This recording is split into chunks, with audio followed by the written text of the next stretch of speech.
Hello friends, welcome to Microsoft SQL server database administration. ఇంతవరకు ముందు వీడియోలో మనం ఓఎస్ ఇన్స్టాలేషన్ అండ్ కాన్ఫిగరేషన్ని ఎలా చేయాలన్నదే మనం చూసాం. సో ఇప్పుడు ఈ వీడియోలో మనం డొమైన్ కంట్రోలర్ని ఎలా ఇన్స్టాల్ చేయాలి అనే దాని గురించి చూద్దాం. మనకి ఇక్కడ ఆల్రెడీ మనం 3 విర్చువల్ మిషన్స్ ఆల్రెడీ క్రియేట్ చేసాం కదా. మనం డొమైన్ విర్చువల్ మిషన్లో ఈ డొమైన్ కంట్రోలర్ అన్నదాన్ని ఇన్స్టాల్ చేస్తే సరిపోతుంది. ఈ 3 మిషన్స్లో నోడ్ 1 అండ్ నోడ్ 2లో డొమైన్ కంట్రోలర్ని ఇన్స్టాల్ చేయవలసిన అవసరం లేదు. నేను ఇక్కడ మీకు డయాగ్రామ్లో చూపించిన విధంగా ఈ డొమైన్ కంట్రోలర్ని ఇన్స్టాల్ చేస్తాం. ఈ నోడ్ 1 అండ్ నోడ్ 2 ఎప్పుడు కూడా డొమైన్ కనెక్ట్ అయి ఉంటాయి. సో ఇప్పుడు మనం డొమైన్లో ఎలా డొమైన్ కంట్రోలర్ని ఇన్స్టాల్ చేయాలన్నదాన్ని చూసి తర్వాత నోడ్ 1 మరియు నోడ్ 2లో ఎస్క్యూఎల్ సర్వర్ని ఇన్స్టాల్ చేద్దాం. సో నేను ఇప్పుడు డొమైన్ ఒకదాన్ని మాత్రమే పవర్ ఆన్ చేశాను. Node 1 and node 2 power on చేయవలసిన అవసరం లేదు. డొమైన్ని ఇన్స్టాల్ చేశాక మరియు కాన్ఫిగర్ చేశాక అప్పుడు నోడ్ 1 అండ్ నోడ్ 2ని డొమైన్లో ఎలా యాడ్ చేయాలన్న దాని గురించి మనం చూద్దాం. ఓకే, సో ఇది డొమైన్. ఇప్పుడు దీంట్లో మనం డొమైన్ కంట్రోలర్ని ఇన్స్టాల్ చేయాలంటే ఒక ఫ్యూచర్ని మనం ఇన్స్టాల్ చేయవలసి ఉంటుంది. అది ఎలా ఇన్స్టాల్ చేయాలో చూద్దాం. స్టార్ట్ బటన్ క్లిక్ చేసి మీరు ఇక్కడ సర్వర్ మేనేజర్ అని చెప్పేసి టైప్ చేయండి.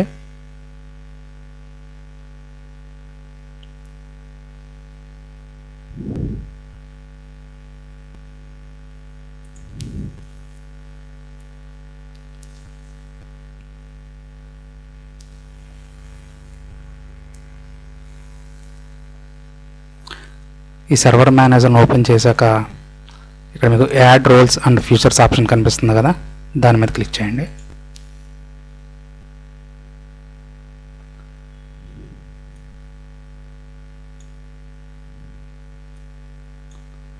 సో నెక్స్ట్ క్లిక్ చేయండి. నెక్స్ట్, మళ్ళీ నెక్స్ట్.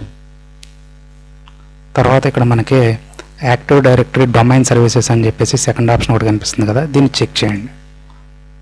చెక్ చేసి క్లిక్ ఆన్ యాడ్ ఫ్యూచర్స్. తర్వాత నెక్స్ట్, నెక్స్ట్, మళ్ళీ నెక్స్ట్ అండ్ ఇన్స్టాల్.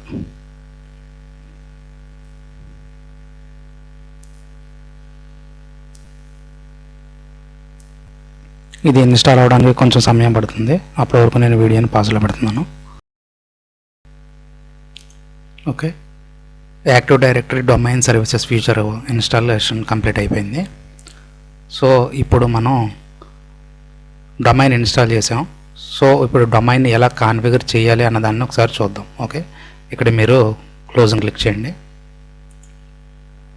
ఇక్కడ మీకు ఒక అన్ఎస్కలేషన్ మార్క్ కనిపిస్తుంది కదా, దీన్ని క్లిక్ చేసి ఇక్కడ చూడండి, promote this server to A domain controller option కనిపిస్తుంది కదా, దీని మీద క్లిక్ చేయండి.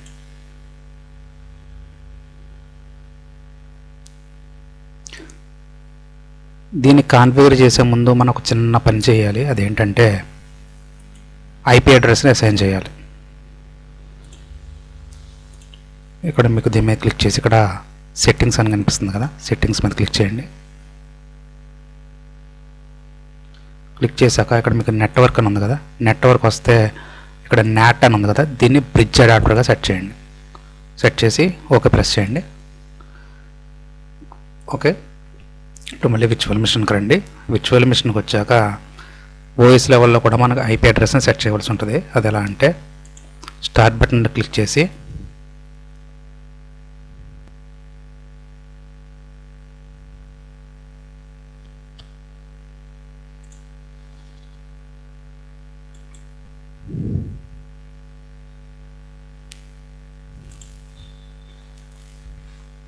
సారీ ఫ్రెండ్స్, నాది ర్యామ్ తక్కువ ఉన్నది. సో దాని గురించి కొంచెం స్లోగా విఎం రెస్పాండ్ అవుతుంది. నేను దీన్ని కొంచెం మెమరీని ఎక్స్పాండ్ చేయవలసి ఉంటుంది.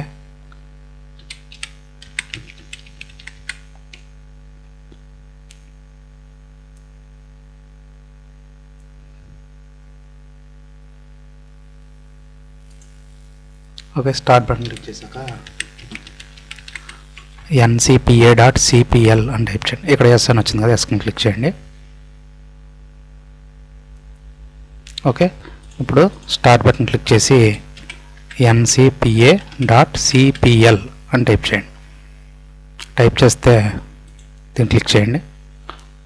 క్లిక్ చేయగానే మీకు నెట్వర్కింగ్ సంబంధించిన కాన్ఫిగరేషన్ పార్ట్ ఓపెన్ అవుతుంది. దీనిలో మనం ఒక స్టాటిక్ ఐపీ అడ్రస్ని అసైన్ చేద్దాం. ఓకే, మీకు అడాప్టర్ కనిపించింది కదా, దీని మీద రైట్ క్లిక్ చేసి ప్రాపర్టీస్కి వెళ్ళండి. ఇక్కడ ఇంటర్నెట్ ప్రోటోకాల్ వెర్షన్ 4 అని ఉంది కదా, దీన్ని మనం కాన్ఫిగర్ చేయవలసి ఉంటుంది. ఇక్కడ ఇంటర్నెట్ ప్రోటోకాల్ వెర్షన్ 6 మనకు అవసరం లేదు, సో దీన్ని అన్చెక్ చేయండి.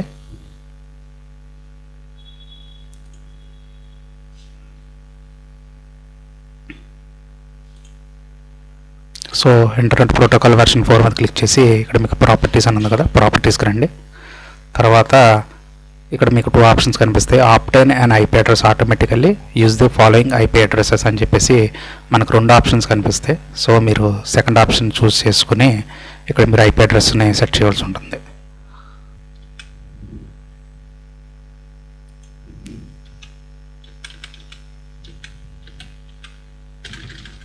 నేను 10 సిరీస్ ఐపీ అసైన్ చేస్తాను.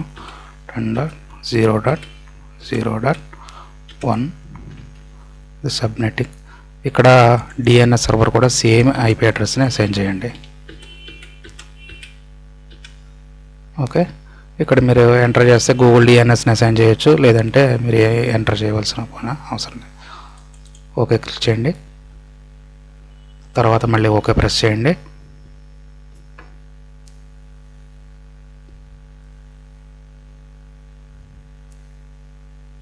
క్లోజ్. ఓకే, ఇప్పుడు ఐపీ అడ్రస్ని సెటప్ చేసేసాం కదా. సో ఇప్పుడు మనం డొమైన్ కంట్రోలర్ని ఎలా కాన్ఫిగర్ చేయాలన్న దాని గురించి చూద్దాం. ఓకే, మీకు ఇక్కడ ఎస్కలేషన్ మార్క్ క్లిక్ చేయగానే promote this server as a domain controller మీద మనం క్లిక్ చేసాం కదా. సో మనకి ఈ విండో ఓపెన్ అయింది. దీనిలో ఫస్ట్ టైం మనం డొమైన్ సెటప్ చేస్తున్నాం కాబట్టి ఇక్కడ add a new forest option మీరు చూస్ చేసుకోవాల్సి ఉంటుంది. ఇక్కడ మీకు కావాల్సిన డొమైన్ నేమ్ని సెలెక్ట్ చేసుకోండి. ఇక్కడ నేను డేటాబేస్ గ్యారేజ్ అడ్మినిస్ట్రేటర్ DGA.local అని చెప్పి నేను సెలెక్ట్ చేసుకున్నాను. మీరు ఎలాగే సెట్ చేసుకోవాలని ఏం లేదు, మీకు ఏ నేమ్ కావాలంటే ఆ నేమ్తో సెటప్ చేసుకోండి. తర్వాత నెక్స్ట్ ప్రెస్ చేయండి.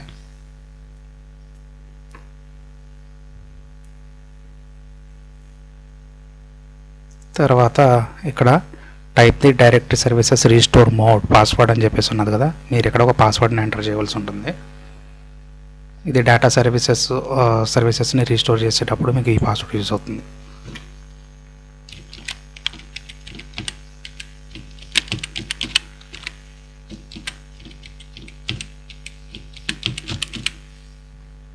సో నెక్స్ట్ క్లిక్ చేయండి.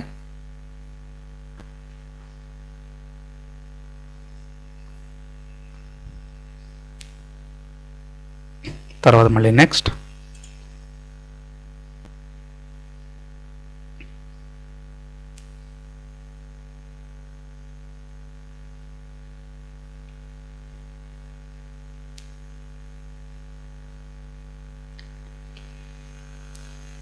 ఇక్కడ నెట్ బయాస్ డొమైన్ నేమ్ అని చెప్పేసి డిఫాల్ట్ నేమ్ చూపించింది కదా, దీన్ని మీరు ఏం చేంజ్ చేయొద్దు, అలాగే ఉంచేసి నెక్స్ట్ క్లిక్ చేయండి.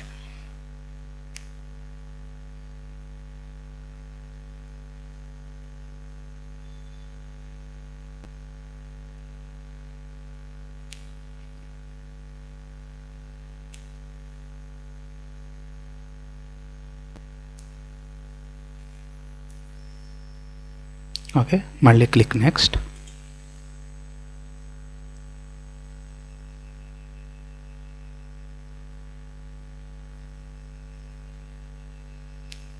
ఓకే, రివ్యూ యువర్ సెలెక్షన్స్ అండి, ఇది ఫైనల్ స్టెప్. ఇప్పటి వరకు మనం ఇక్కడ సెలెక్ట్ చేసుకున్న కాన్ఫిగరేషన్ పార్ట్ మొత్తం ఇక్కడ కనిపిస్తుంది.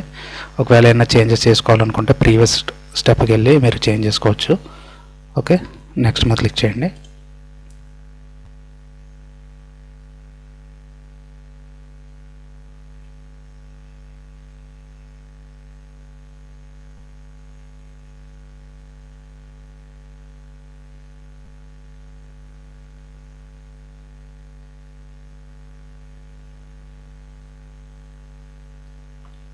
సో ఇన్స్టాల్ మీద క్లిక్ చేయండి.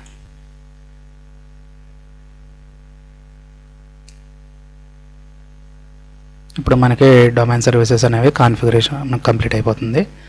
అయ్యాక నోడ్ 1 మరియు నోడ్ 2లోకి లాగిన్ అయ్యి వాటికి కూడా మనం ఒక స్టాటిక్ ఐపీ అడ్రస్ని సెట్ చేద్దాం. సెట్ చేసి వాటిని డొమైన్లో ఎలా యాడ్ చేయాలో చూద్దాం. ఇది ఇన్స్టాలేషన్ కంప్లీట్ అయ్యే వరకు నేను వీడియోని పాస్లో పెడుతున్నాను. ఓకే, ఇక్కడ మధ్యలో మనకు ఒక పాపప్ వచ్చింది, you are about to sign off అంటే ఇది ఆటోమేటిక్గా రీస్టార్ట్ అవుతుంది. క్లోజ్ మీద క్లిక్ చేయండి.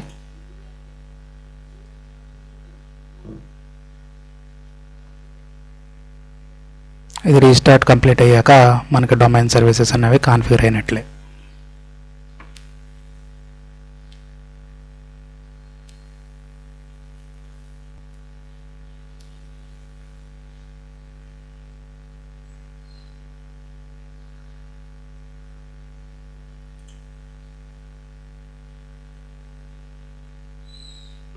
దయచేసి ఇక్కడ మీరు ఏ కీని ప్రెస్ చేయొద్దు. ప్రెస్ చేస్తే మళ్ళీ మీకు ఓఎస్ ఇన్స్టాలేషన్ అనేది మొదటి నుంచి స్టార్ట్ అవుతుంది.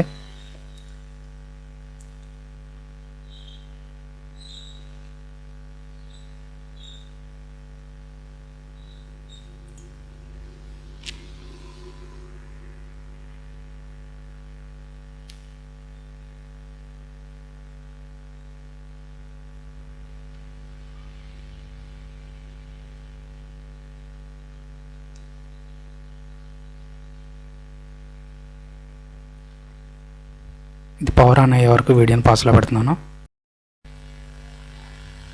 ఓకే, ఇప్పుడు మనకు సిస్టమ్ రీబూట్ కంప్లీట్ అయింది.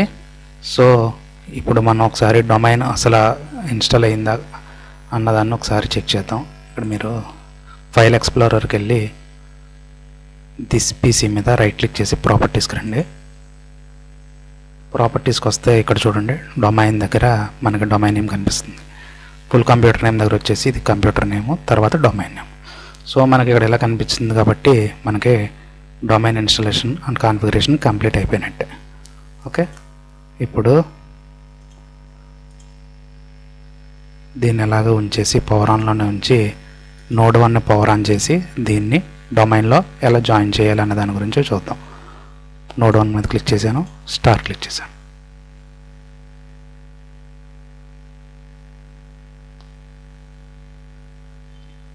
ఇది పవర్ ఆన్ అయ్యేంత వరకు నేను వీడియోని మళ్ళీ పాస్లో పెడుతున్నాను.